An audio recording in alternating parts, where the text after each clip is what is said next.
দেশীয় ফুলের নির্যাস দিয়ে পারফিউম তৈরি করেছেন নাসরিন জামির। এদেশের ৫ ঋতুর ভিন্ন বৈচিত্র্য রয়েছে তার পারফিউমে। উদ্যোক্তার ভাষায় বাংলাদেশের প্রথম নিজস্ব পারফিউম ব্র্যান্ড এটি, যা খুব দ্রুত সময়ে মন জয় করেছে দেশি বিদেশি সুগন্ধি ব্যবহারকারীদের। বাংলাদেশি এই নারী উদ্যোক্তা বছরখানেক আগে রাজধানীর হোটেল ইন্টারকন্টিনেন্টালের একটি ছোট্ট কক্ষে শুরু করেছিলেন জোনাকি নামের এই পারফিউমের একটি ফ্ল্যাগশিপ স্টোর। কিন্তু অল্প সময়ে দেশীয় এবং বিদেশি ক্রেতাদের ব্যাপক আগ্রহের কারণে এখন বিমানবন্দর এলাকার সেন্টার পয়েন্ট উত্তরায় খুলেছেন নতুন একটি আউটলেট, যার উদ্দেশ্য বিদেশি ক্রেতাদের মনোযোগ আকর্ষণ। বেসিক্যালি পারফিউম তো ফুল দিয়ে তৈরি, তাই না? কিন্তু এটা অনেকে জানে না হয়তো, বাংলাদেশের ফুল কিন্তু ইউনিক। আমার চোখে জোনাকির ইন্সপিরেশন ছিল 5টা সাদা ফুল। আমি সাদা খুব পছন্দ করি। আর সাদা ফুল সবচেয়ে প্রথম গন্ধরাজ, দোলন চাপা, হাসনা হেনা, শিউলি আর রজনীগন্ধা, এই কয়টা সাদা ফুল। আরও তো অনেক আছে। এই গন্ধরাজের দোলন চাপা তো মানে ইজ বিউটিফুল। আর সেখান থেকে ইন্সপিরেশন নিয়ে কিন্তু আমাদের এই স্মেলগুলি তৈরি হয়েছে। তাই আমার মনে হয় জোনাকির কোয়ালিটিটা হাই কোয়ালিটি, আর ইটস অলসো ইন্সপিরেশনাল। সকলে কিন্তু খালি পারফিউম বোতল বিক্রি করতে চায়। আমি চাই they should take a part of Bangladesh.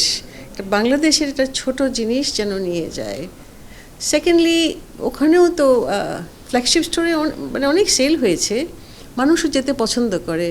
সকলে একটা বাংলাদেশি স্টোর ভালো, নতুন জিনিস, কাপড় চোপড় না, ডিফারেন্ট না, যেতে পছন্দ করে।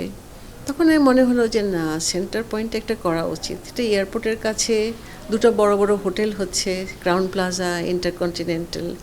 আমরা কি করি যখন এয়ারপোর্টে যাই বিদেশে? একটা ছোট সুভিনিয়ার নিয়ে যাই।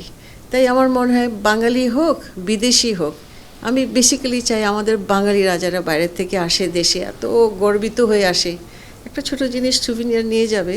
তাই আমাদের দোকানটা, এই স্টোরটা এখানে এই করা, সেন্টার পয়েন্টে করা। শুরুটা পারফিউম দিয়ে হলেও বর্তমানে এই অঞ্চলের ঐতিহ্যের সঙ্গে মিলিয়ে আরও নানান ধরনের প্রসাধনী পণ্য তৈরি করেছে তার প্রতিষ্ঠান। দেশের চাহিদা মিটিয়ে এখন বিদেশেও রফতানির স্বপ্ন দেখছেন এই নারী উদ্যোক্তা। এটার নাম দিয়েছি নুরুল হায়া। নুরুল হায়া মানে লাইট অফ লাইফ।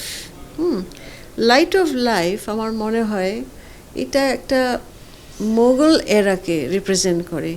যেমন আমি স্টাডি করে দেখলাম Nurjahan used to use, it's a very Muslim thing. এটা খুব মানে আমি বলবো ইট রিপ্রেজেন্টস দ্য মুসলিম কালচার। আমরা নতুন কালেকশন করেছি, অডি পারফিউম, তারপর ছেলেদের আর মেয়েদের নতুন collection of cosmetic line, beauty product, আর তারপর এটা স্কিন কেয়ার। কারণ আমি মনে হয়, আমি বিশ্বাস করি না যে সারাদিন মেকআপ করে রাখবো। Also skin care, taking care of skin. কিন্তু হিরো প্রোডাক্ট আমাদের পারফিউম, ওটাই হলো আমাদের হিরো প্রোডাক্ট। সো তিনটা মিলে আমার মনে হয় বাংলাদেশে কেউ নাই ওরকম যে একজন perfume, cosmetic, skin care line with no investor.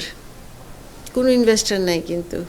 So women এন্টারপ্রেনাররা কিন্তু সাহসী হয়, অ্যাটলিস্ট আমার ওই সাহসটা আছে। আমি চেষ্টা করছি আগে বাংলাদেশে যদি সাকসেসফুল হই তখন আমরা এক্সপোর্ট শুরু করব।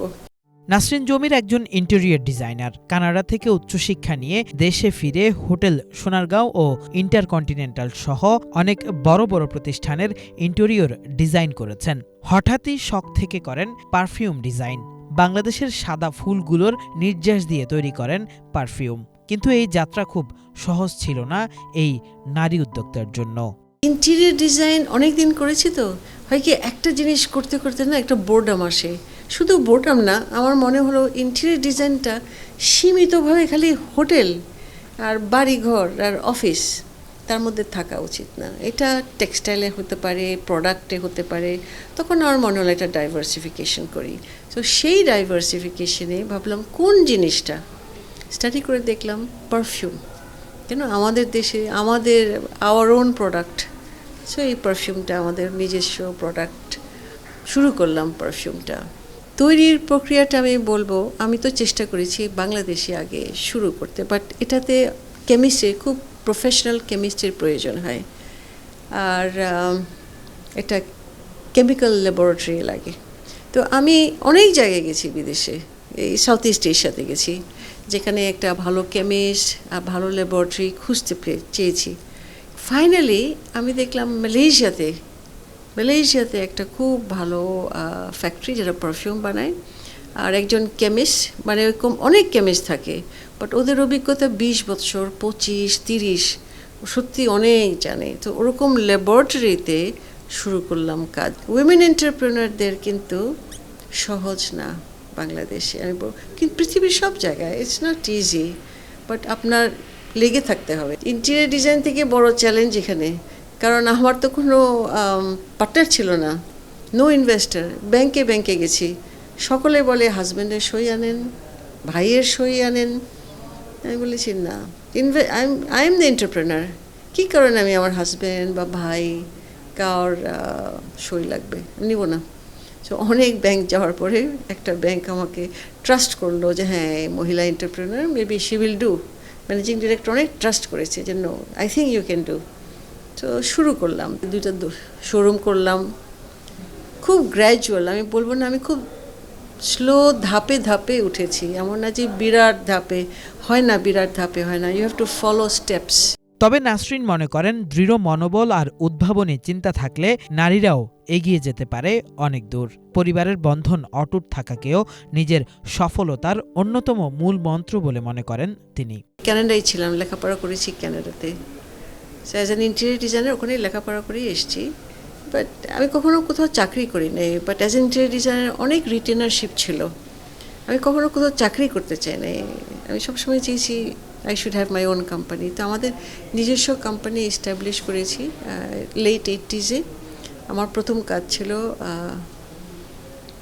সোনারগাঁ হোটেল। এত বড় কাজ